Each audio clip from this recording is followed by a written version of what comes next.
Puji Tuhan, sadarkan selamat pagi, selamat kita beribadah kembali kepada Tuhan. Kita mengucap syukur kepada Tuhan, masih diberikan kesempatan kita untuk menyembah, untuk menyanjung Tuhan, meninggikan nama Tuhan, sebagai kasih dan kemurahan kepada Tuhan. Bapa di surga, di dalam nama Tuhan Yesus, kami mengucap syukur dan terima kasih Bapa buat kehadiran Engkau pada pagi hari ini ya Tuhan. Terima kasih sepanjang malam Tuhan sudah menjaga melindungi kami, sehingga Tuhan sudah menggabungkan kami dengan tenaga yang sehat Tuhan. Di waktu kami mau beribadah kepada Engkau Tuhan, bila Engkau sucikan hati pikiran kami Tuhan, ampuni segala dosa, kekurangan, kesalahan kami Tuhan. Layakkan Tuhan hati kami datang di hadapan Engkau Tuhan. Layakkan Tuhan kami untuk mengundang hadirat-Mu hadir di tengah-tengah kami Tuhan. Biarlah suara surga menyertai kami Tuhan. Hadirat-Mu, mujizat-Mu, pertolongan Allah, ada gerakan Roh Allah menyertai ibadah pada pagi hari ini. Terima kasih Bapa, kami mau beribadah menyembah Engkau di dalam nama Tuhan Yesus Kristus. Haleluya. Amin. Mari Bapak Ibu Saudara, kita akan berdiri. Kita akan baca ayat hafalan kita pada pagi hari ini di dalam 1 Tesalonika pasal 5 ayat 23. 1, 2, 3. Semoga damai sejahtera memutuskan kamu seluruhnya, dan semoga roh, jiwa, dan tubuhmu terpelihara sempurna dengan tak bercacat pada perjalanan Yesus Kristus Tuhan kita. Amin. Terima kasih, silakan duduk kembali. Kita pujikan pujian Yesus Tuhan, mulia namanya. Terima kasih Tuhan. Haleluya Yesus. Terima kasih Tuhan Yesus.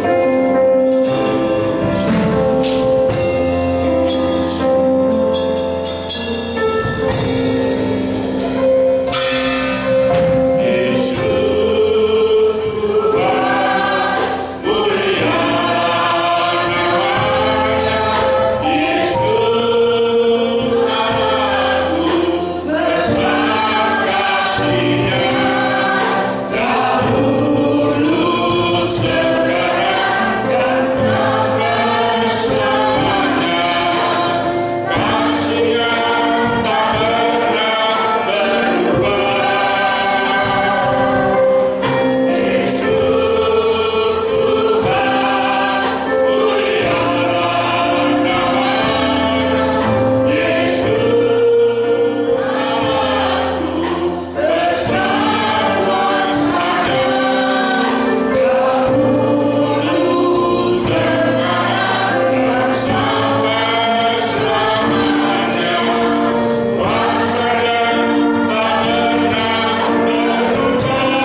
dijamah, dikuatkan, disembuhkan, dipulihkan oleh karena Roh Allah. Hadiratmu Tuhan, hadir di tengah-tengah kami Tuhan. Kami akan memuji, membesarkan namamu di dalam nama Tuhan Yesus Kristus. Haleluya, amin. Silakan duduk kembali, kita pujikan pujian. Hatiku senang, hatiku gembira.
Bila melalui iman kita berkata bahwa kuasa Tuhan masih menyertai kita.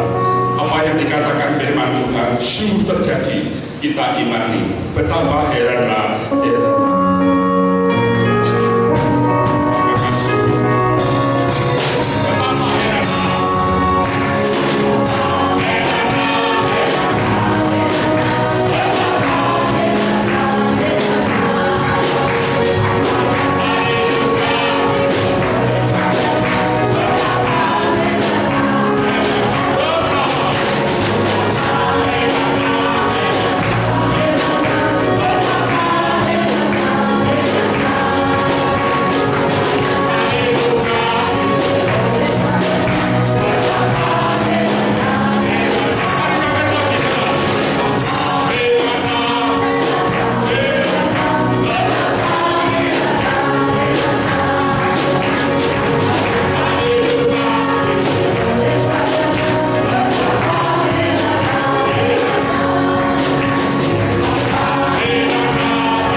Dialah pujaan kita, dialah Allah kita, dialah Raja kita, hanya Yesus yang duduk terbesar dalam kehidupan kita. Ada amin saudara sekalian.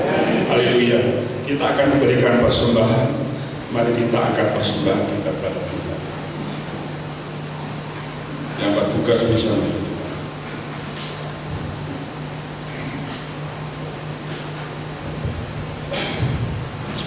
Haleluya Yesus.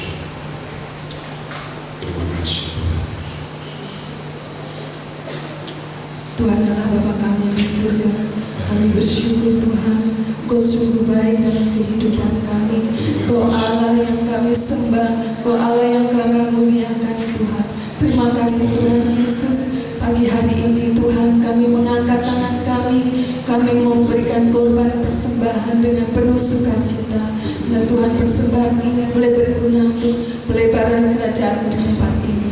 Terima kasih Tuhan Yesus, kami menjalankan persembahan kami ini di dalam nama Tuhan Yesus. Haleluya, amin. Kita pujikan yang selamatkan saja.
Siapkan hati kita bila firman Tuhan yaitu memenuhi seluruh kehidupan kita. Kita pujikan, Engkaulah permata hatiku.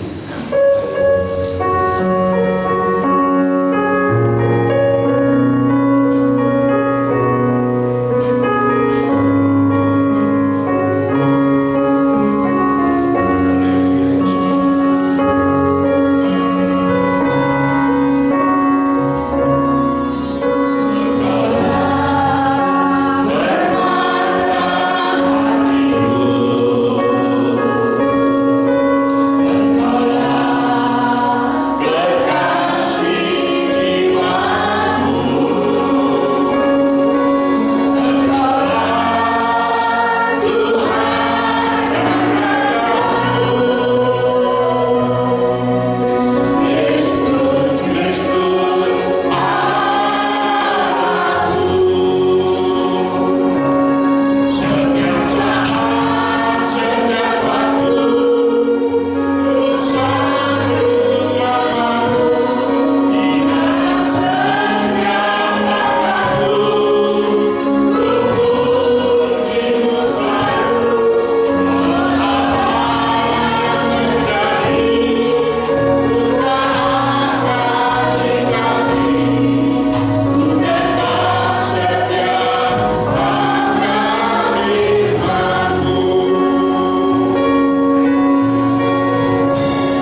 pagi hari ini Bapa, kami berdoa kami Bapa, kami boleh memuji menyembah Engkau Bapa, dan kami menyanyikan pujian-pujian yang terbaik buat Engkau Tuhan. Dan kami layakkan kami pada saat pagi ini Tuhan. Dan kami Bapa saat ini kami akan mendengar firman-Mu Bapa. Urapi hamba-Mu yang telah Kau persiapkan untuk menggunakan roh Injil-Mu Tuhan. Berbicara pada kami dalam melalui hamba-Mu. Urapi hamba-Mu Bapa di hamba-Mu dengan kuasa-Mu. Topang hamba-Mu sehingga nama Engkau selalu dipermuliakan. Terima kasih Bapa, segala puji syukur dan hormat kami naikkan kepada-Mu. Menjadi dalam nama Tuhan kami Yesus Kristus kami dah berdoa. Haleluya. Amin. Amin. Haleluya, Tuhan.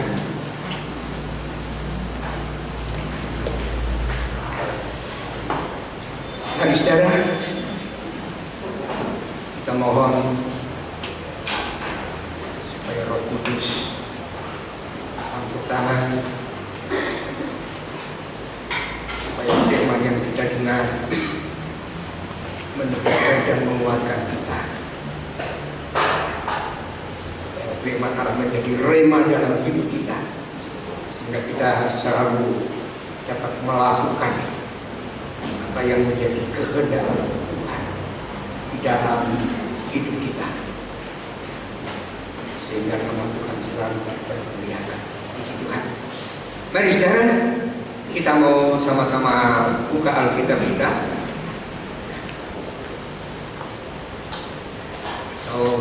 Kembali kita baca ayat hafalan kita minggu ini dalam 1 Tesalonika pasal yang ke-5 ayat yang ke-23.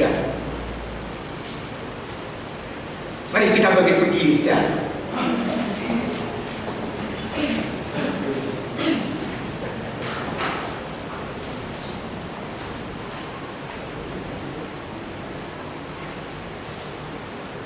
Kita baca sama-sama ayat ini dalam hitungan yang ketiga.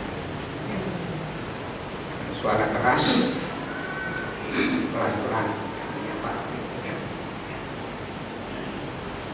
Ya. 1 Tesalonika 5 ayat yang ke-23. Kita berdoa supaya firman Allah betul-betul tertanam dan menjadi rema dalam hidup kita. Ya. 1, 2, 3. Semoga menguduskan kamu seluruhnya, dan semoga roh, jiwa, dan tubuhmu terpelihara sempurna dengan tak bercacat pada kedatangan Yesus Kristus Tuhan kita. Amin. Puji Tuhan. Silakan duduk. Secara lewat firman Allah ini kita mau berbicara tentang menjadi sempurna. Menjadi sempurna. Saudara, tema ini, judul ini merupakan satu tantangan bagi semua orang-orang percaya yang ada di seluruh muka bumi ini. Khususnya pagi ini kita diingatkan yang menjadi sempurna adalah tantangan bagi saudara dan saya. Kita yang menunggu kedatangan Yesus yang kedua kali. Kita harus menjadi sempurna. Harus. Kalau harga mati. Ya. Kalau saudara menjadi sempurna sementara menunggu kedatangan Yesus, pasti saudara akan selamat. Saudara, kapan kita harus sudah menjadi sempurna sementara menunggu kedatangan Yesus yang kedua kali? Ya, tidak asing bagi kita, tapi saya segarkan kembali. Kapan saudara harus sudah menjadi sempurna sementara menunggu kedatangan Yesus yang kedua kali. Kedatangan Yesus yang kedua kali itu adalah satu hal yang pasti. Yakin, percaya. Yesus pasti datang. Dia berkata kalau dia sementara ini menyediakan tempat untuk tempat tinggal saudara dan saya dengan segala fasilitas yang Paulus katakan mata belum pernah lihat, telinga belum pernah dengar, belum pernah timbul dalam hati manusia. Saudara bisa bayangkan. Itu sementara disediakan oleh Yesus. Kalau itu semua sudah selesai, maka Yesus akan segera datang untuk menjemput saudara dan saya, supaya di tempat di mana Dia berada, saudara dan saya juga berada bersama dengan Yesus untuk menikmati hidup kekal dan berbahagia selama-lamanya. Kapan saudara dan saya kita harus sudah menjadi sempurna, menjadi sama seperti Yesus? Kalau saya boleh berkata, 5 tahun sebelum Yesus datang. Ya, ingat, 5 tahun sebelum Yesus datang, saudara harus sudah menjadi orang Kristen yang sempurna. Memang kita tidak tahu kapan Yesus akan datang. Tidak ada seorang pun yang tahu, malaikat pun tidak tahu, hanya Bapa. Dan Yesus sebagai Allah dia tahu. Tapi sebagai manusia dia berkata tidak ada yang tahu kapan saudara. Tapi yang pasti 5 tahun sebelum Yesus datang, saudara harus sudah menjadi sempurna. Mengapa saudara? Karena kalau Yesus datang, sebelum Yesus datang, siapa yang datang dahulu? Antikris yang akan menguasai dunia ini, yang akan membawa kesusahan besar, khususnya bagi anak-anak Tuhan yang tertinggal. Katakan yang tertinggal. Kalau tidak masuk dalam kesempurnaan berarti tertinggal. 3,5 tahun. Dan Antikris sebelum datang, dia tidak bisa datang karena masih ada yang menahan. Siapa yang menahan sehingga Antikris tidak bisa muncul? Apalagi belum diberi kuasa oleh iblis. Gereja Tuhan, anak-anak Tuhan, kelompok anak-anak Tuhan yang jumlahnya, saya katakan saja tidak terhitung, ya ratusan juta saja. Itu belum disingkirkan. Kalau gereja yang sempurna ini sudah disingkirkan, maka baru Antikris akan muncul.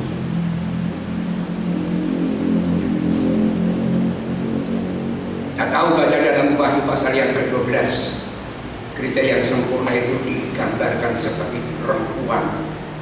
Gambaran gereja Tuhan yang sempurna, yang berpakaian matahari, berdiri di atas bulan, bermahkotakan 12 bintang. Gambaran Allah Bapa, Allah Anak, Allah Roh Kudus. Ya, dikatakan sementara mengandung akan melahirkan anak. Itu ada peristiwa yang terjadi yang kita belum, pagi ini kita belum sempat. Lain waktu sudah pernah diberitakan, itu mungkin perlu diulangi lagi, disegarkan kembali. Ya. Mengandung berarti sudah terjadi perkawinan. Nah, perkawinan itu terjadi 1 tahun sebelum gereja mengandung. 1 tahun, seperti orang kawin, 1 tahun lah acak-acaknya mengandung baru melahirkan anak. Jadi kalau kita bulatkan gereja sempurna itu, ya, lalu masuk dalam perkawinan Yesus Kristus sebagai mempelai laki, gereja Tuhan sebagai mempelai perempuan. Itu 1 tahun sampai bulan. Jadi kita bulatkan aja 4,5 tahun atau 5 tahun sudah. Gereja sempurna masuk di dalam pernikahan, mengandung, melahirkan, disingkirkan. Antikris baru muncul 5 tahun. Nah saudara, kalau Yesus datang, ini kalau umpama Yesus datang tahun 30 ya, 2030, berarti tahun 2025 saudara harus sudah menjadi sempurna, umat Tuhan yang sempurna, anak Tuhan yang sudah mencapai kesempurnaan. Tahun 25, sekarang tahun 21, berarti masih 4 tahun. Jadi mulai sekarang kalau kita menyadari hal itu, kita harus mempersiapkan diri. 4 tahun itu waktu berjalan dengan cepat. Tapi kalau Yesus datang tahun 35, nah tahun 30, berarti saudara harus sudah menjadi orang Kristen yang sempurna. Sekarang tahun 21, masih 9 tahun, dan seterusnya. Itu gambaran. Jadi 5 tahun sebelum Yesus datang, saudara dan saya sebagai gereja Tuhan harus masuk ke dalam kesempurnaan. Ini tantangan buat saudara dan saya yang harus kita sadari betul-betul. Nah saudara, sementara kita berjuang untuk menjadi sempurna, kita harus tahu bahwa dalam kehidupan ini, ya, dalam kehidupan ini sebagai anak-anak Tuhan, untuk menjadi sempurna, sekali lagi, untuk menjadi sempurna, ada hal-hal yang harus kita lalui. Kita diproses untuk menjadi sempurna. Ini harus saudara sadari betul-betul. Tapi kalau proses itu kita ikuti, kita lalui dengan baik, kita menjadi sempurna, itu tidak sebanding usaha kita menjadi sempurna. Kalau kita menjadi sempurna, kita disingkirkan, kita aman sementara dunia dalam penderitaan yang luar biasa selama 3,5 tahun. Itu bukan waktu yang pendek. Ada hal-hal yang harus kita lalui, kita jalani. Saudara, sekali lagi, kita sebagai manusia, kita tadinya penuh dengan dosa. Ya. Kita hidup di dalam kegelapan. Kita tidak mengenal kebenaran.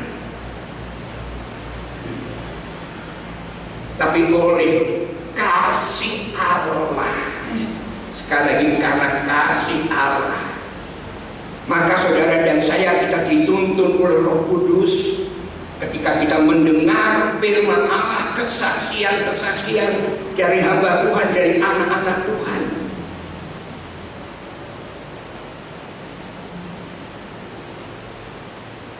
Maka kita bisa mengenal siapa itu Yesus, dan kita menerima Yesus Kristus yang adalah satu-satunya juru selamat, sehingga kita dibenarkan oleh Allah karena percaya dan menerima Yesus Kristus sebagai Tuhan, sehingga kita diselamatkan.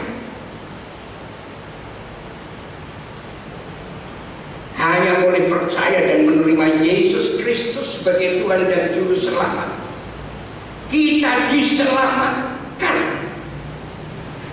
dari kematian yang kekal. kematian kekal. Neraka itu lebih, rasanya lebih pas kena. Hanya oleh percaya menerima Yesus Kristus sebagai Tuhan dan Juru Selamat, kita diselamatkan dari kematian yang kekal.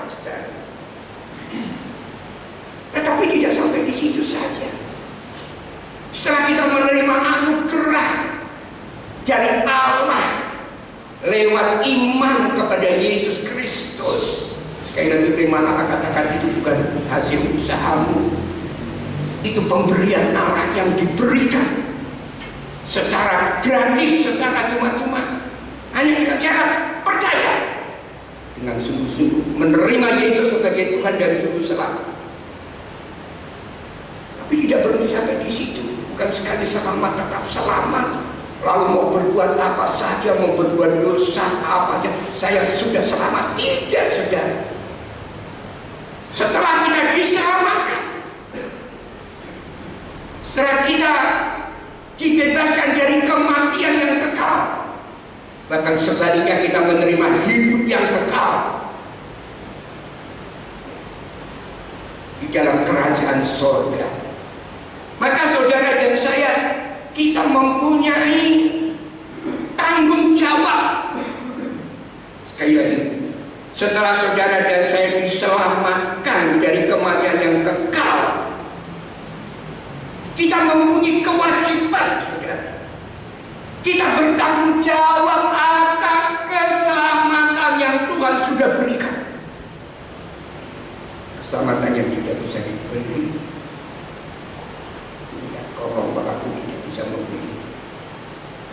Keselamatan tidak bisa dibeli. Tidak bisa dibeli dengan saya asal hidup baik, banyak menolong, beramal, selamat. Tidak. Orang bisa menyombongkan diri, saya ikut andil. Tidak. Setelah diselamatkan, saudara berkewajiban, wajib, cara bertanggung jawab mengerjakan keselamatan saudara itu, merawat keselamatan yang Tuhan sudah anugerahkan, menjaga dengan baik-baik, lebih dari semuanya.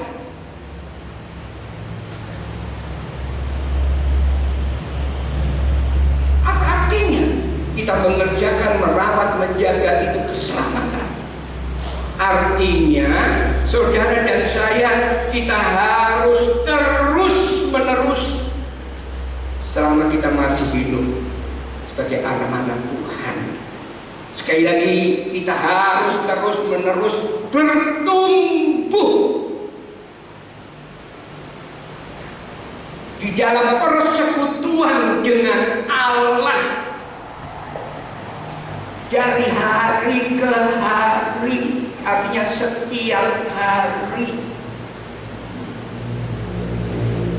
hidup kita harus semakin dikuduskan, sehingga seperti ayat tadi, semoga Allah damai sejahtera menguduskan kamu.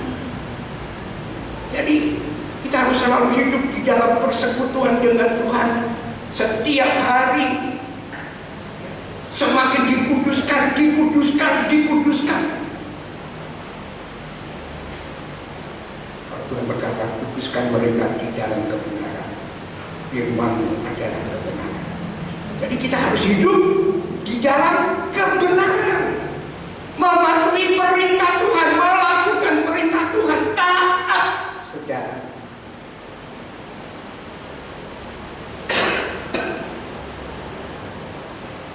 Jadi dikuduskan sehingga roh, jiwa, dan tubuh kita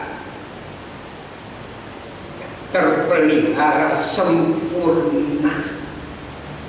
Sempurna itu artinya kita menjadi sama seperti Yesus. Rasul Paulus dalam surat Ibrani mengatakan, jangan menjauhkan diri dari pertemuan-pertemuan ibadah. Kita hanya katakan seperti itu, jangan menjauhkan diri dari pertemuan-pertemuan ibadah. Tapi dalam bahasa lain kata ibadah itu, kenapa jangan menjauhkan diri? Tapi dalam ibadah itu kita sementara oleh firman dan Roh Kudus dua-dua bekerja dalam hidup kita untuk kita bertumbuh dibentuk menjadi sama seperti Yesus. Satu minggu kita hanya beribadah itu kalau mengubah kali saja. Berarti dikatakan jangan menjauhkan diri dari pertemuan-pertemuan ibadah. Ada satu keuntungan yang besar. Kita dikuduskan roh jiwa kita sampai kita menjadi seperti Yesus. Puji Tuhan. Itu ayat pokok kita 1 Tesalonika pasal 5 tadi. Kuduskan roh jiwa dan tubuh kita sempurna dan tak bercacat pada kedatangan Tuhan Yesus Kristus. Nah, lewat 1 Tesalonika pasal 5 ini, kalau saudara lihat ya, mulai ayat yang ke-12 sampai terakhir perikop itu, 1 Tesalonika pasal 5 ayat ke-12 seterusnya, kita melihat ada beberapa hal ya, ciri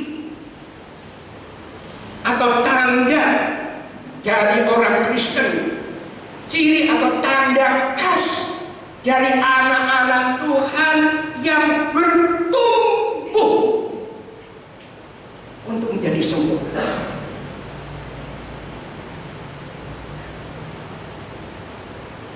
Saya kemukakan ada 5 hal.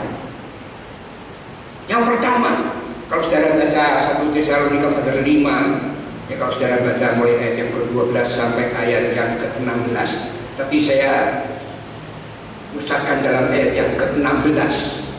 Ya, 1 Tesalonika 5 ayat yang ke-16.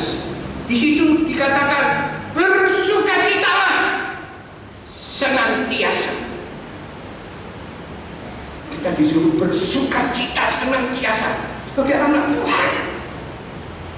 Tadi disuruhnya hatiku senang, hatiku girang. Kenapa hati kita harus senang, harus girang? Karena ada Yesus. Yesus menyertai kita. Bukankah Yesus berjanji, aku sekali-kali tidak membiarkan kamu, tidak meninggalkan kamu, aku beserta dengan kamu sampai kepada kesudahan alam.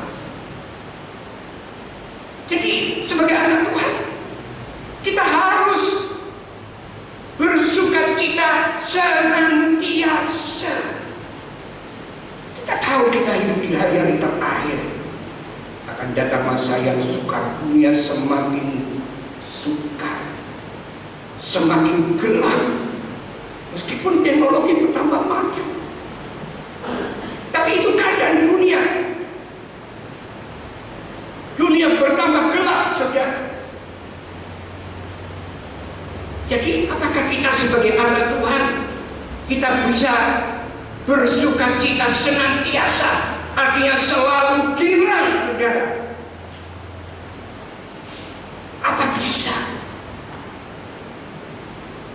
Pada dalam menjalani hidup ini kita sebagai anak Tuhan, kalau kita baca dalam Filipi pasal yang pertama, ayat yang ke-29, ya, Filipi pertama ayat yang ke-29 dikatakan, sebab kepada kamu, dikatakan, sebab kepada kamu dikaruniakan bukan saja untuk percaya, ya, karena percaya menerima Yesus Kristus, kita diselamatkan, percaya kepada Kristus, ya, melainkan juga untuk menderita untuk Dia. Apa dalam perjalanan hidup kita ini, kalau kita menderita sebagai pengikut Kristus, sebagai orang yang percaya kepada Yesus Kristus, apa kita masih bisa selalu bersukacita, saudara. Katakan bersukacitalah senantiasa. Apa bisa, saudara? Sekali lagi dalam keadaan menderita, tapi menderita karena kita sebagai anak-anak Tuhan, pengikut Kristus. Bukan menderita karena mencuri, bukan karena menipu dan sebagainya, bukan. Apa kita masih bisa bersukacita kalau kita menderita? Sekali lagi jawabannya bisa. Firman Allah berkata bersukacitalah senantiasa. Jadi pasti bisa, saudara. Mengapa? Sebab di belakang penderitaan yang kita alami ada kemuliaan yang Tuhan sediakan. Jadi kita menderita karena Yesus, kita hidup sebagai anak-anak Tuhan, diejek, dipolok dan sebagainya. Kita tetap bersukacita karena ada janji. Kalau kita bisa melewati itu, ada kemuliaan yang Tuhan sediakan, saudara. Rasul Petrus, kalau saudara baca dalam 1 Petrus pasal 5 ayat yang ke-9,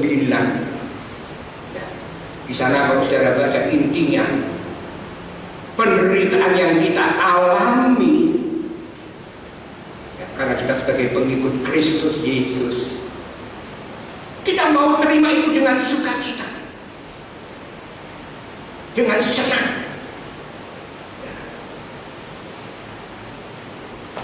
Dan kalau kita terima itu dengan sukacita, dengan senang, itu akan membuat kita menjadi anak Tuhan yang kuat, yang kokoh, yang teguh, saudara. Ya, secara tidak sadar akan membuat kita menjadi anak Tuhan yang kuat, yang teguh, yang kokoh. Apalagi Tuhan sudah menyediakan kemuliaan yang kekal. Bagaimana kita tidak bersukacita untuk mendapatkan kedudukan di dunia saja? Banyak orang tidak peduli bagaimana prosesnya, penderitaan ini dan itu asal. Nah, apalagi Tuhan menyediakan kemuliaan yang kekal, saudara. Puji Tuhan. Jadi saya katakan bisa. Penderitaan, pencobaan, apalagi kalau saya tahu firman Tuhan berkata, Yakobus 1 ayat yang kedua, anggaplah, itu sejarah dikatakan, anggaplah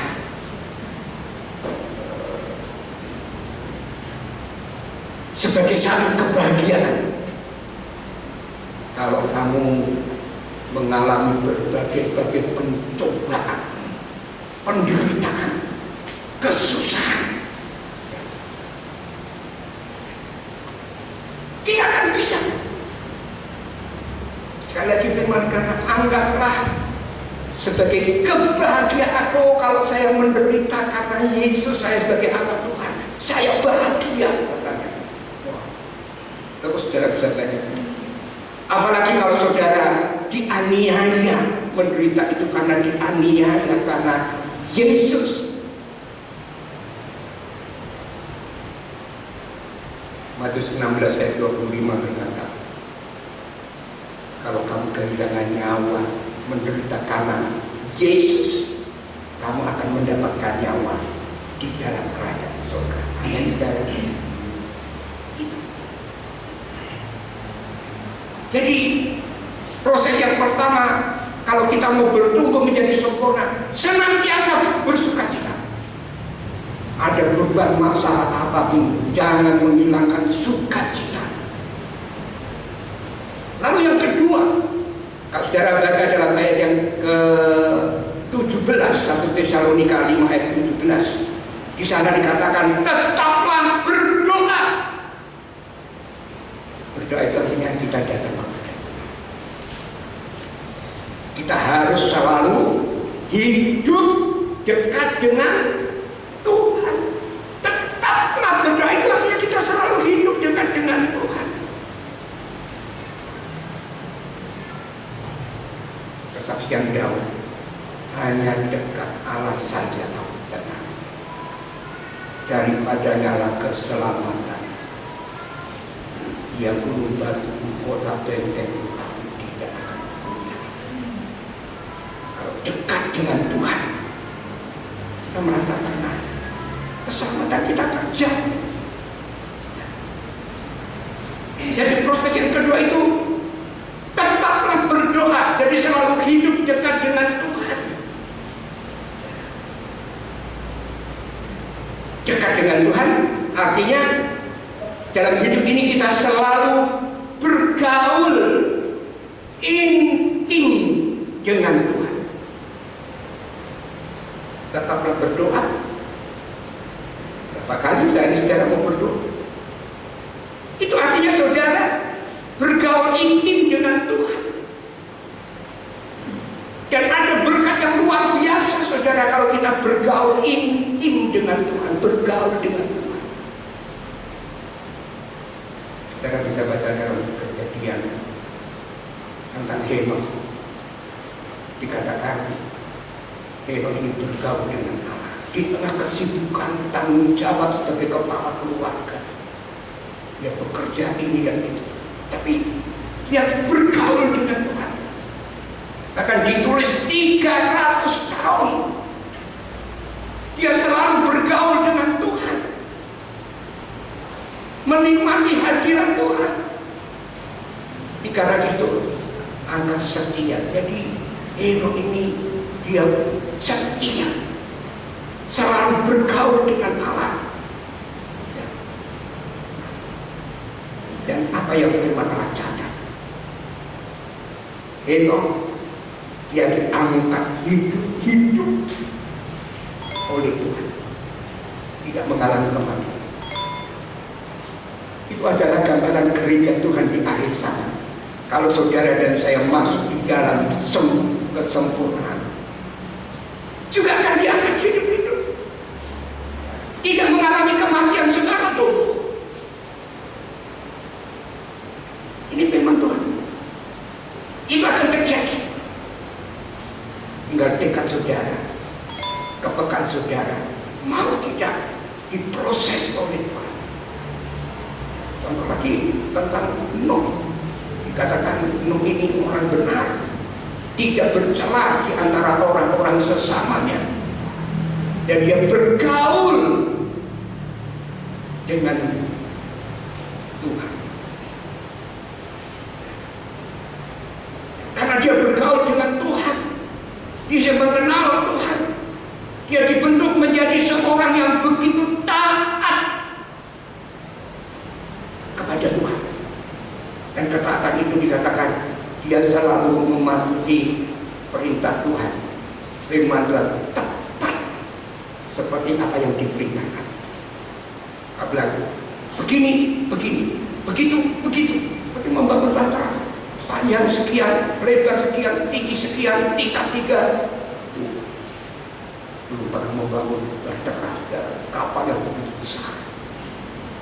Tapi Nuh percaya kalau itu perintah Tuhan pasti memberikan hikmat. Dan itu terjadi saudara. Karena dia salah satu, dia orang benar, bergaul dengan Allah. Sehingga dia bisa menyelesaikan. Dan peristiwa tentang Nuh yang membuat bahtera kemudian banjir, air bah melanda dunia, membinasakan semua manusia, semua binatang kecuali binatang yang ada di dalam bahtera.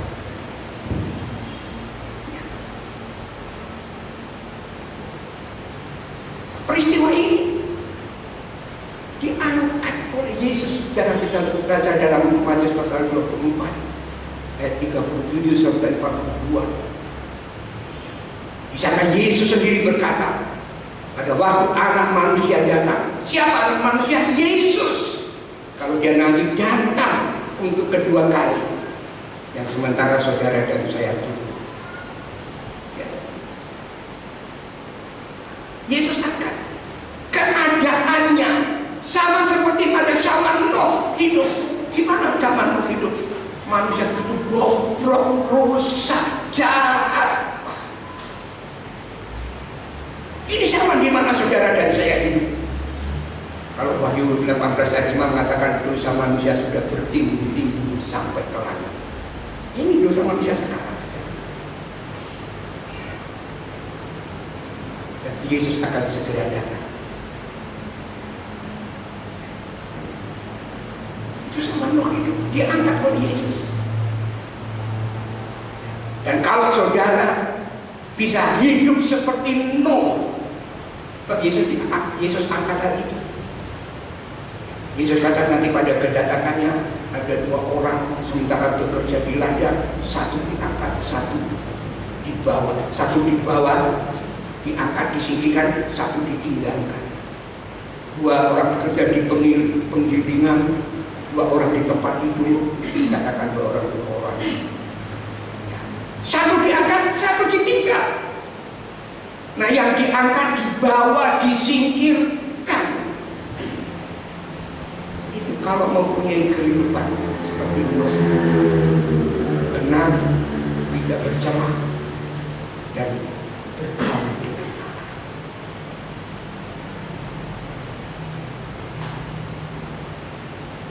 Jadi proses yang kedua, kita harus tetap berdoa.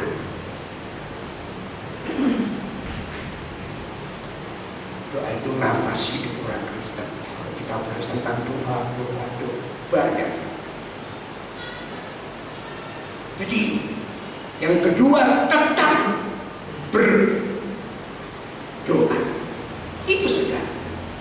Lalu yang ketiga, kalau saudara baca dalam 1 Tesalonika pasal yang ke-5 ayat yang ke-18, saya bacakan ayat ini tidak asing, ya, berkata demikian. 1 Tesalonika ayat 18, mengucap syukurlah dalam segala hal, sebab itulah yang dikehendaki Allah di dalam Kristus Yesus bagi kamu.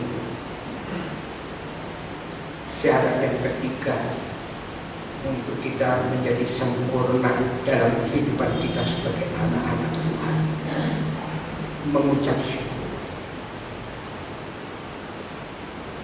Mengucap syukur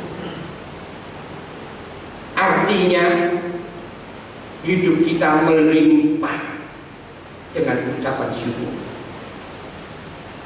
Ya, tidak mudah saudara, tapi ini proses. Dan saudara pasti bisa kalau saudara percaya dan mengasihi Tuhan. Firman Tuhan, perintah Tuhan tidak ada yang berat.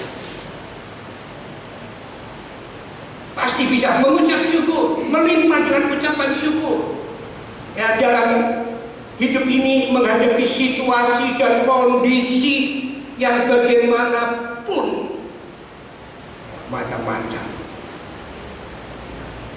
Ada yang diberkati, ada yang belum diberkati.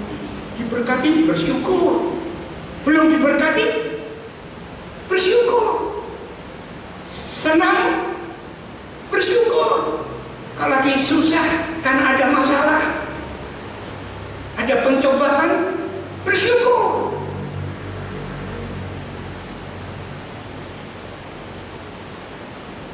Mengucap syukur selalu, senantiasa, saudara. Ini proses mengucap syukur. Artinya kita setuju dengan apa yang Tuhan berikan dan terjadi di dalam hidup kita ini. Ya, tidak diberkati sampai usah keras, kerja keras kok belum diberkati. Terima kasih. Yang penting kan ada makanan, ada minuman, itu ada berkata ada makanan pakaian cukup. Kita lahir tidak bawa apa-apa, mati juga tidak bawa apa-apa. Tapi yang penting kita mengikuti perintah Tuhan, firman Tuhan, proses mengucap syukur. Setuju dengan apa yang Tuhan izinkan terjadi dalam hidup kita. Mengapa? Kalau kita baca firman Tuhan, Tuhan berjanji hanya pencobaan biasa yang kamu alami, penderitaan, kesusahan, kesulitan, masalah itu masalah-masalah biasa. 1 Korintus 2:13 dalam baca, tidak melebihi kekuatan. Artinya tidak pasti bisa menanggung kita. Kita pasti bisa. Itu janji Tuhan. Tuhan tidak biarkan mengalami penderitaan yang melebihi. Saudara bisa takut. Kalau sudah ada rasa berat, jangan takut. Aku sudah sediakan jalan keluarnya. Itu. Jadi pasti ada jalan keluarnya. Ada kebaikan yang kita terima. Kita hidup di air sama. Segala sesuatu bisa terjadi. Sekali lagi mengucap syukur. Hidup ini hanya oleh karena anugerah Tuhan. Berapa 3. Bersukacitalah senantiasa, tetap berdoa, mengucap syukur. Bisa melakukannya. Yang keempat, kalau saudara baca dalam 1 Tesalonika pasal 5 ayat 19, janganlah padamkan roh kudus.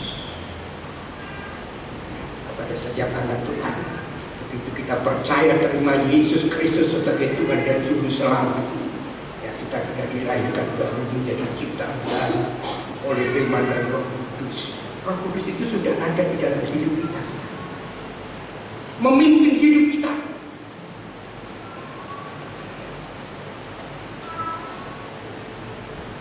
Yang keempat, jangan padamkan roh.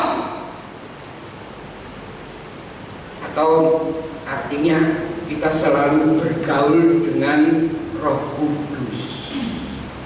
Dia ada di dalam hidup kita, mau saudara mau diamkan saja. Ya. Roh Kudus mau berkarya dalam hidup saudara.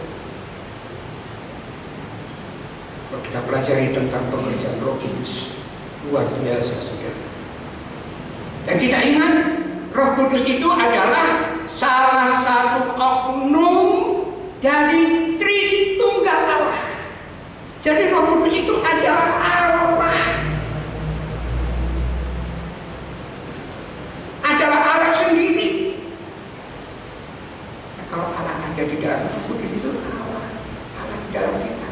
Secara tidak langsung Bapa Yesus itu ada di dalam kita. Cuma Roh Kudus yang mengambil peranan penting dalam hidup kita, mempersiapkan kita untuk bertumbuh menjadi sempurna. Sekali Roh Kudus adalah salah satu oknum dari Tritunggal Allah. Yang kehadirannya ada di dalam kita. Yesus naik ke surga, dia mengutus Roh Penolong, disebut Roh Penolong, untuk diam di dalam kita, menyertai kita. Apa tugasnya? Wah, nanti kita bahas pada waktu kita doa 10 hari tentang Roh Kudus. Roh Kudus menyertai kita, tinggal dalam hidup kita, yang membimbing, menuntun, mengajar, dan seterusnya. Kehadiran Roh Kudus yang kita bisa rasakan kehadirannya. Saudara berdoa, Roh Kudus membantu saudara. Saudara mulai berbicara dan berbahasa, saudara rasakan kehadiran. Ada satu kekuatan, ada satu kedamaian, ada satu kenikmatan, ada satu Roh Kudus dalam hidup kita, kita bisa rasakan kehadirannya, saudara.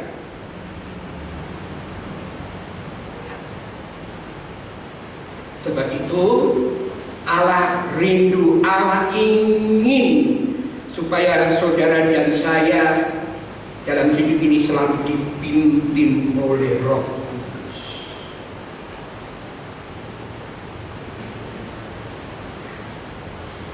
Dipimpin oleh Roh Kudus. Apalagi kalau kita mau menjadi sempurna. Bukan saja Roh Kudus ada dalam kita, tapi penuh, saudara. Kalau gelas benar ada air, ada. Tapi tanda penuh, air itu tumpah, luber. Ya. Nah, Tuhan menghendaki, ya kalau kita mau menjadi orang Kristen yang sempurna, kan saja kita tahu itu sudah ada, tapi kita harus penuh, saudara. Ini yang seringkali belum disadari, perlunya kita dipenuhkan dengan Roh Kudus. Kalau dalam Roma pasal 8 ayat yang ke-26, kalau saudara baca di sana dikatakan demikian. Demikian juga Roh membantu kita dalam kelemahan kita. Sebab kita tidak tahu bagaimana sebenarnya harus berdoa, tapi Roh sendiri berdoa untuk kita kepada Allah dengan keluhan-keluhan yang tidak terucapkan. Roh yang ada di dalam kita itu membantu kita. Kenapa? Kalau ada Roh Allah yang membantu kita, kita tidak manfaatkan, kita tidak minta menjalani hidup ini. Mengapa kita mengandalkan kekuatan sendiri? Kita nggak tahu 1 jam lagi apa yang akan terjadi. Hari besok tidak tahu, tapi Roh Kudus tahu. Jadi membantu kita, saudara. Jadi ada satu keuntungan yang luar biasa. Sebab itu jangan padamkan. Jadi ayo pokok, janganlah padamkan roh, katanya. Kita kalau cara baca ya, dalam Efesus pasal yang ke-4 ayat yang ke-30. Efesus pasal 4 ayat yang ke-30. Di sana dikatakan demikian.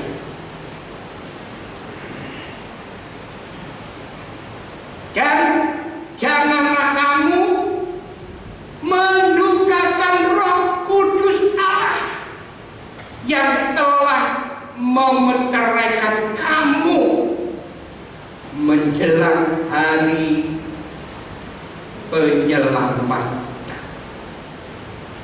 Keselamatan kita sudah dekat dengan kedatangan Yesus. Dijamin kalau kita sempurna, kita pasti selamat. Tapi kita semua masih hidup mau sempurna. Roh Kudus yang memeteraikan menjelang hari penyelamatan. Jangan mendukakan Roh Kudus, katanya. Atau kalau dalam 1 Tesalonika, jangan apa tadi dikatakan? Jangan padamkan Roh Kudus. Jangan dukakan Roh Kudus, jangan padamkan Roh Kudus.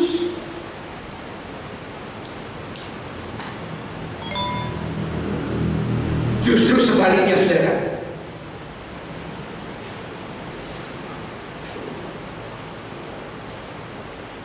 Apa sebaliknya? Biar api Roh Kudus lawan padam menyala-nyala, berapi-api. Roh Kudus ada, minta dipenuhkan supaya Roh Kudus itu jangan diperketat, tapi justru semakin menyala-nyala, membuat kita lebih semangat melayani Tuhan. Jadi kita harus penuh dengan Roh Kudus.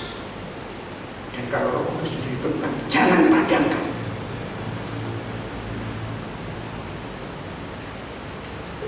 ketemu Roh Kudus, tapi Roh Kudus kemudian ada. Bahkan Roh Kudus bisa meninggalkan kita. Ada Saul yang dimurah, Roh Kudus memimpin dia, dia manusia luar biasa, raja bersama. Tapi karena tidak taat, tidak patuh kepada perintah Tuhan, akhirnya Roh Kudus pergi. Nah, seperti itu mengingatkan, jangan padamkan Roh Kudus, jangan dukakan Roh Kudus. Malah justru kita bikin senang Roh Kudus tinggal dalam hidup kita, pimpin saya. Roh Kudus memimpin ke dalam seluruh kebenaran. Saya mau melakukan setiap kebenaran firman Allah. Wah, itu menyukakan. Ya. Roh Kudus yang tinggal di dalam hidup kita. Bagaimana? Yang terakhir, 1 Tesalonika pasal yang kelima, ya, ayat yang ke-22, ternyata ayat 21 sampai ayat 22. Tapi saya pusatkan ayat yang ke-22. Ya, 1 Tesalonika pasal 5 ayat yang ke-22. Satu proses yang terakhir kalau kita mau bertumbuh menjadi sempurna, dikatakan demikian. 1 Tesalonika 5 ayat 22. Jauhkanlah dirimu dari segala jenis kejahatan.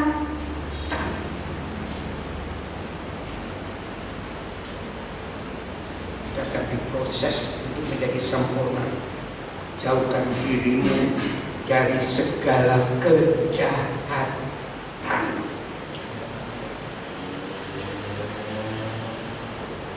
Jadi dalam hidup ini kalau mau menjadi sempurna, kita harus menjaga kekudusan. Hidup kita seperti apa? Hidup kudus. Kuduslah kamu sebab aku kudus. Terus apa itu? 1:15. Kita harus menjaga kekudusan. Kalau mau menjadi sempurna, coba kalau sekarang baca 2 Korintus pasal 7 ayat 1 berkata demikian. Saudara-saudaraku yang kekasih, karena kita sekarang memiliki janji-janji itu, marilah kita menyucikan diri kita dari semua pencemaran jasmani dan rohani. Dan dengan demikian menyempurnakan kekudusan kita dalam takut akan Tuhan. Cara hidup dalam kekudusan.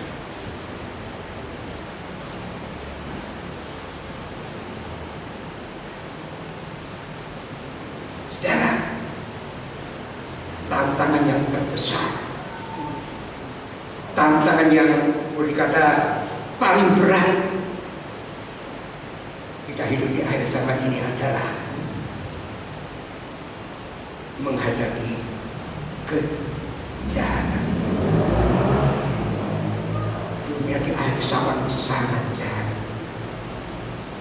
Tantangan yang terbesar, tantangan yang terberat bagi anak-anak Tuhan, bagi saudara dan saya yang mau bertumbuh, sekali lagi mau bertumbuh menjadi sempurna, menghadapi kejahatan. Ingat, kejahatan itu seperti virus. Virus itu kecil saja, nggak bisa dilihat. Ya. Kejahatan itu seperti virus yang bisa merusak khususnya kerohanian anak-anak Tuhan pada akhir zaman. Virus itu kok menyebar cepat. Virus COVID mulai dari Tiongkok, kemudian dalam waktu sekarang sudah menyebar di seluruh dunia. Kejahatan itu seperti virus, Tidak usah diajar, tahu itu aja. Dan sebagainya. Yang TV, yang berapa HP lagi, wah. Kejahatan itu seperti virus yang merusak. Sekali lagi, kerohanian anak-anak Tuhan di akhir zaman ini. Dan itu akan membuat anak-anak Tuhan. Kalau Amsal berkata, jangan meremehkan firman Tuhan, menanamkan tadi. Karena kejahatan seperti itu tadi yang merusak, membuat anak-anak Tuhan meremehkan firman Tuhan. Firman Tuhan yang harusnya dipatuhi, ditaati, justru dilanggar. Tidak apa-apa. Itu sudah.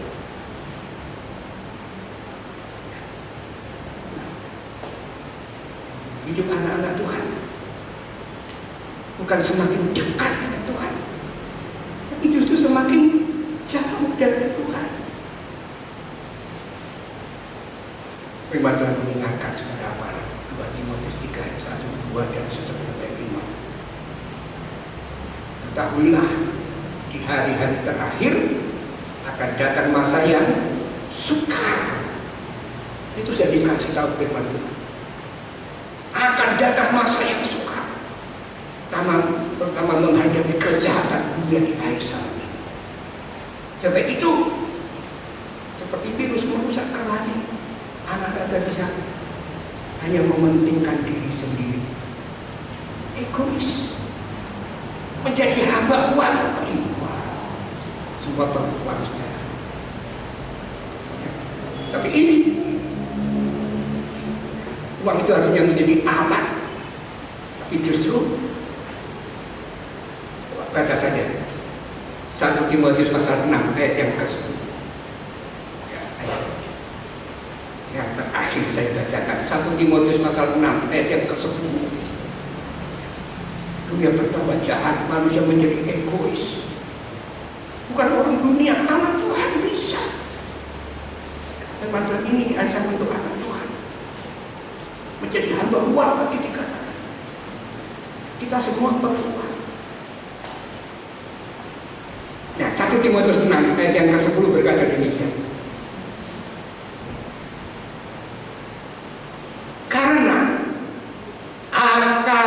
Segala kejahatan. Kita disuruh menjauhi kejahatan.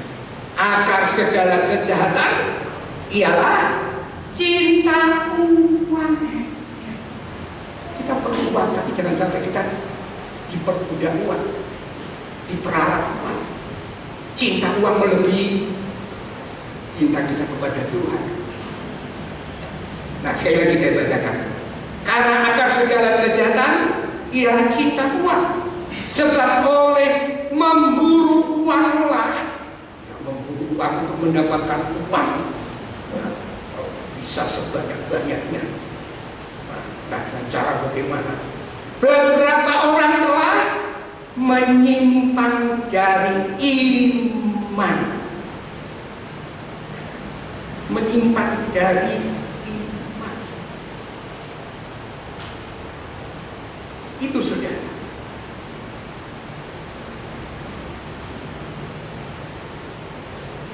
Sebab itu saudara,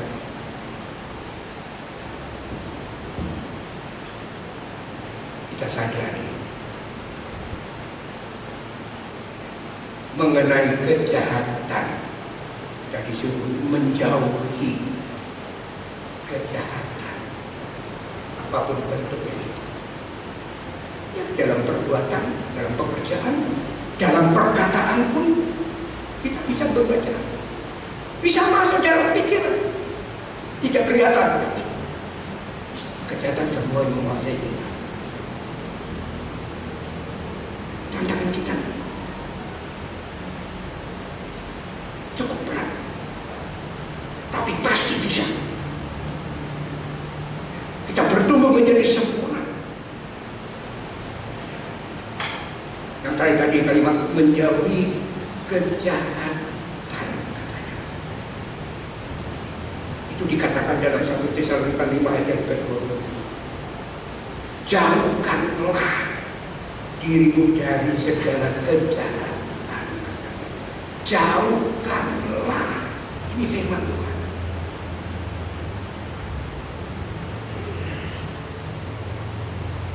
Jauhkanlah. Artinya kita disuruh pergilah,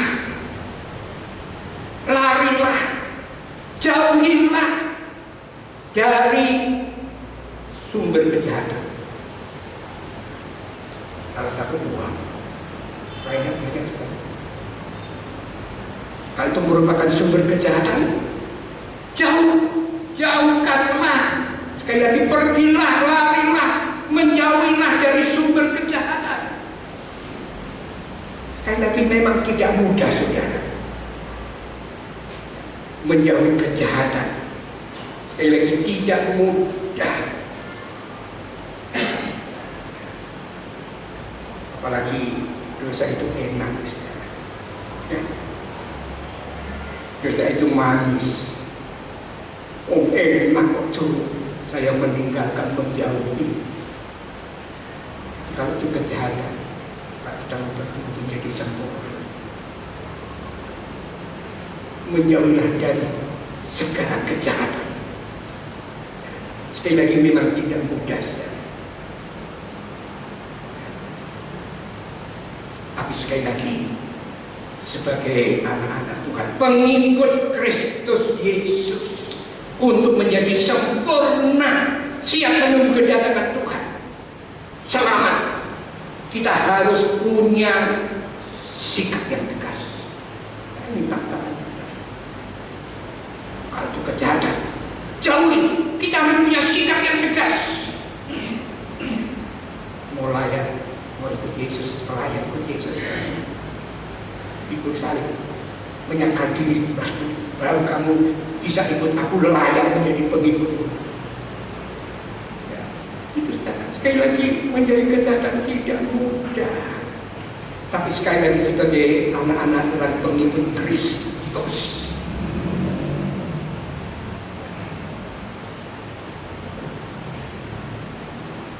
jauhkanlah segala kejahatan. Untuk apa, saudara? Supaya selamat. Supaya selamat.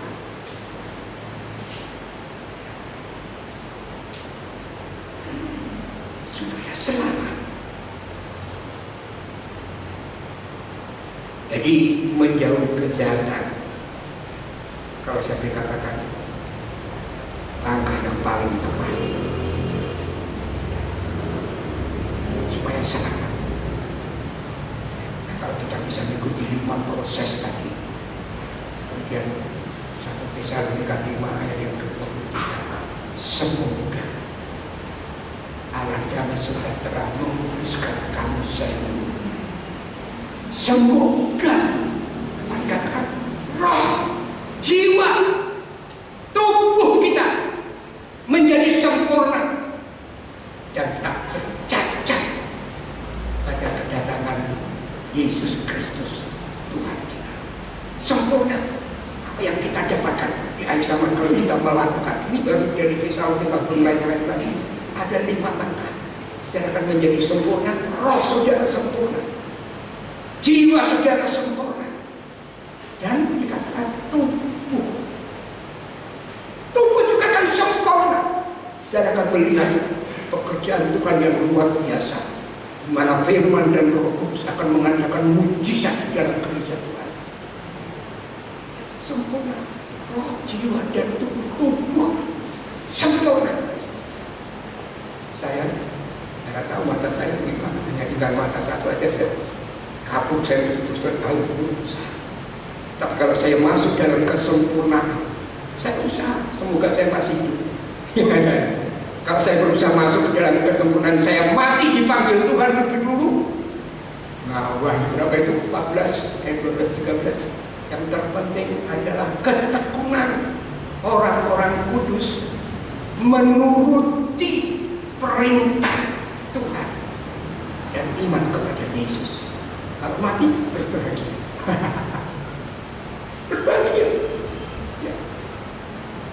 saya langsung bisa bertemu dengan Yesus. Jadi saya berusaha untuk menjadi sempurna. Kalau hanya Yuda pulang, kamu setelah Tuhan, terima kasih Tuhan. Kalau bisa menjadi sempurna, puji Tuhan, disingkirkan. Mau 3,5 tahun pada gunung yang sudah berapa banyak dari seluruh penjuru dunia ini. Langsung ada di sana. Ya. Kumpul saudara bisa bayangkan di mana kebahagiaan sementara dunia menderita. Tapi kalau kita sudah berusaha tapi tidak mencapai ukuran Tuhan, yang kita ditinggal masih bisa selamat. Tapi bayar harga. Roh, jiwa, tubuh sempurna. Saudara punya catatan kekurangan apa dalam tubuh? Kalau saya ada mata cacat, mulai lainnya saudara, ya ada banyak. Kalau saya menjadi sempurna, semua menjadi sempurna, tubuh saya sempurna. Mosok disingkirkan. Saya pakai kursi roda. Tidak mungkin cara apa saya masih matanya satu, dia bisa kemana-mana. Roh, jiwa, tubuh sempurna. Jadi secara kebalikan saya percaya. Ya, kalau tidak masuk sempurna, saya rasa saya kurang tahu saya percaya. Kalau itu sempurna, ya, punya kaki cuma satu kok. Kakinya tumbuh jadi 2. Nah, ada ya. Nah, jadi dia orang itu masuk dalam kesempurnaan. Tanda orang masuk ke kesempurnaan saya percaya bisa diketahui. Tapi yang tidak, ya wajar karena dia berusaha sungguh-sungguh, setia, taat, patuh, penuh dipimpin Roh Kudus. Saya meremehkan. Ya. Ini masih ada kesempatan. Mari kita bertumbuh cepat di saja. Semua menjadi sempurna, siap menunggu kedatangan Tuhan. Amin, saudara. Puji Tuhan. Mari seluruh pemain musik sampai dari sini.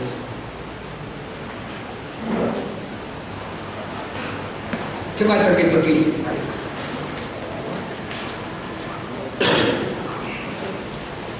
Aku mengasihi engkau.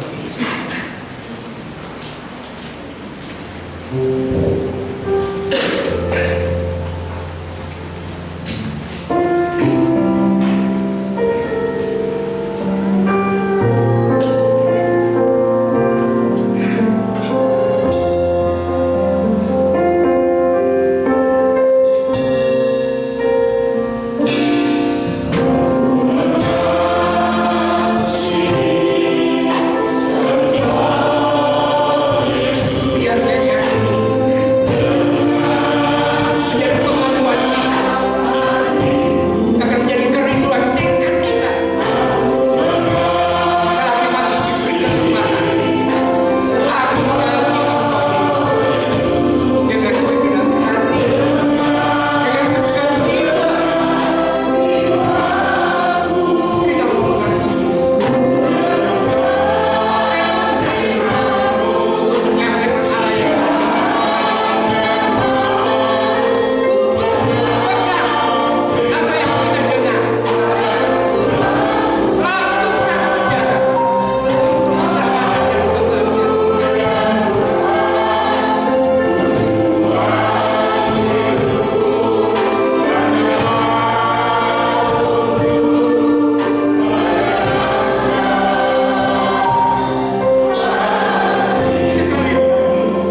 Tuhan senantiasa Tuhan hidup benar di dalam Engkau, bersukacita senantiasa, tetap berdoa mengucap syukur Tuhan, dan roh kita senantiasa menyala-nyala karena Engkau ada di dalam kehidupan kami,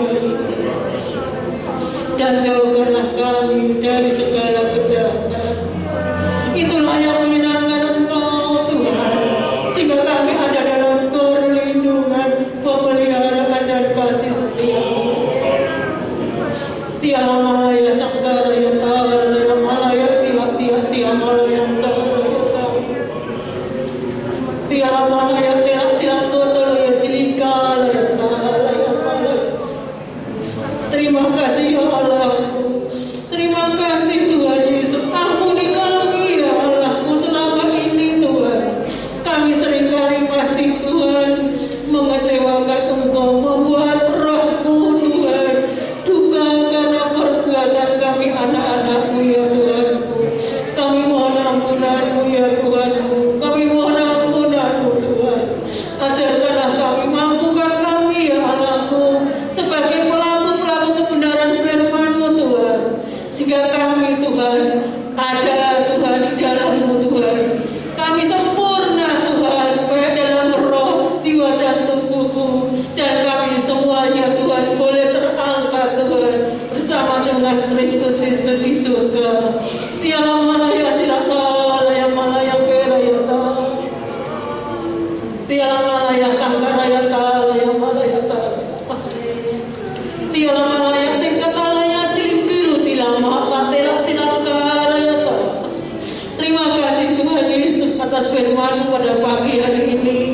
Hamba-Mu yang menyampaikan kebenaran firman-Mu, mari Allahku berkati hamba-Mu dengan hadirannya, perlengkapilah dengan karunia Roh Kudus-Mu ya Tuhan, sehingga mari hamba-Mu Engkau singkapkan rahasia firman-Mu Tuhan, untuk kami jemaat-Mu limpah dengan kebenaran firman-Mu. Terima kasih ya Tuhan Yesus, terima kasih atas berkat kasih setia-Mu, kemurahan-Mu yang senantiasa limpah di dalam kehidupan kami. Hanya di dalam nama Tuhan kami Yesus Kristus kami sudah berdoa dan mengucap syukur. Haleluya. Amin.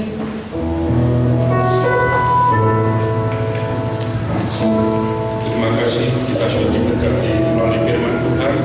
Saatnya kita akan memberikan persembahan kepada Tuhan. Haleluya.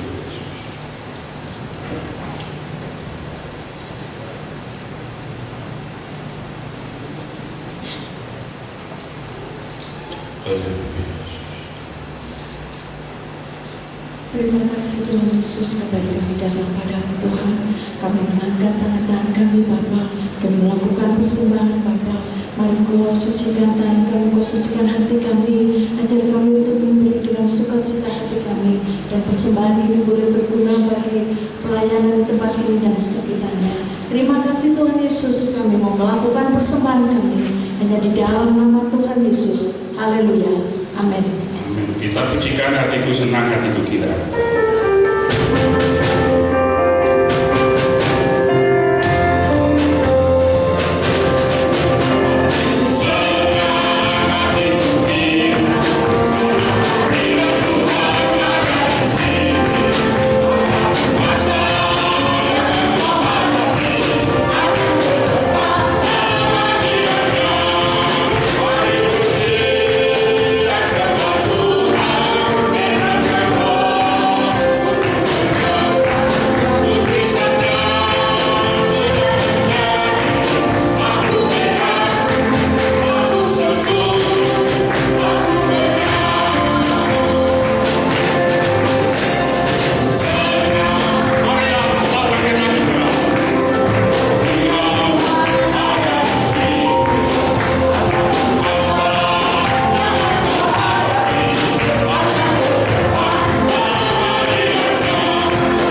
Yang pertama, hari Kamis kita akan sama-sama merayakan hari kenaikan Yesus kembali ke surga.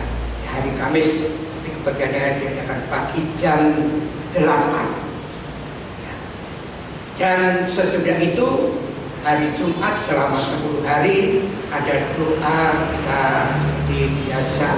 Kita berdoa untuk minta supaya Tuhan penuhkan kita dengan Roh Kudus. Ya. Tapi diadakannya bukan sore, pagi saudara. Ya.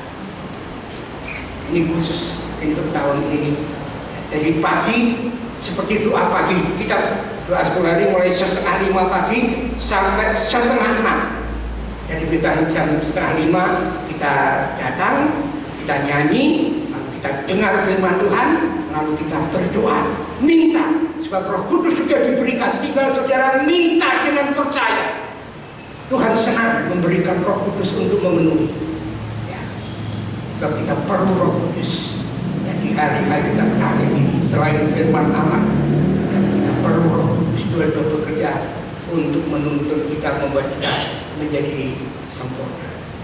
Ya, jadi mulai hari Jumat terus, ya, selain hari Minggu, doanya pagi, ya 4:30 sampai 4:30 secara segar mungkin pagi. Kalau sore mungkin sampai pagi kerja, ada baiknya. Puji Tuhan. Dan kita juga berdoa untuk Ibu Sri Sukarmi yang kemarin kepleset dari perjalanan sampai ini, ada yang patah saudara. Kita berdoa supaya Tuhan tolong dan sembuhkan ibu ini. Mari kita berdoa. Terima kasih Tuhan, Engkau sudah pimpin dan berkati ibadah pagi ini dari awal sampai selesai. Kami datang biar kami pulang dengan membawa berkat dari Tuhan. Iman percaya kami, semangat kami dibangunkan Tuhan. Terpujilah kami mau hidup seturut dengan firman-Mu supaya kami menjadi sempurna, siap menunggu kedatangan Yesus yang kedua kali. Terima kasih. Perayaan hari kenaikan Yesus Engkau pimpin, doa 10 hari Tuhan pimpin, yang berulang tahun sepanjang minggu ini Engkau berkati sesuai dengan janji firman, janji mulia dan amin Tuhan.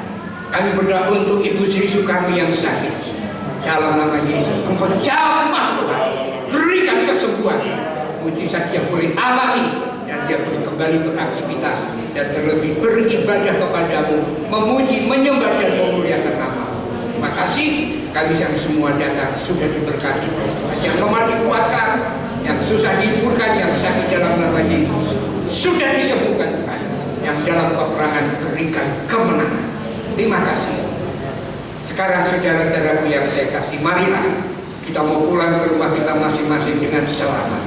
Bawalah dan terimalah segala berkat, rahmat, damai, sejahtera dari Allah Bapa, kasih sayang dari Tuhan Yesus Kristus, serta pimpinan, tuntunan, urapan Roh Kudus senantiasa menyertai, memimpin dan memenuhi kehidupan kita mulai sekarang sampai Maranatha Yesus datang kembali untuk menjemput kami semua masuk di dalam kemuliaannya kekal selama-lamanya. Dalam berkat nama Tuhan Yesus kita sudah terima dan kita sambut dengan pengucapan syukur, dan kita sama-sama katakan amin.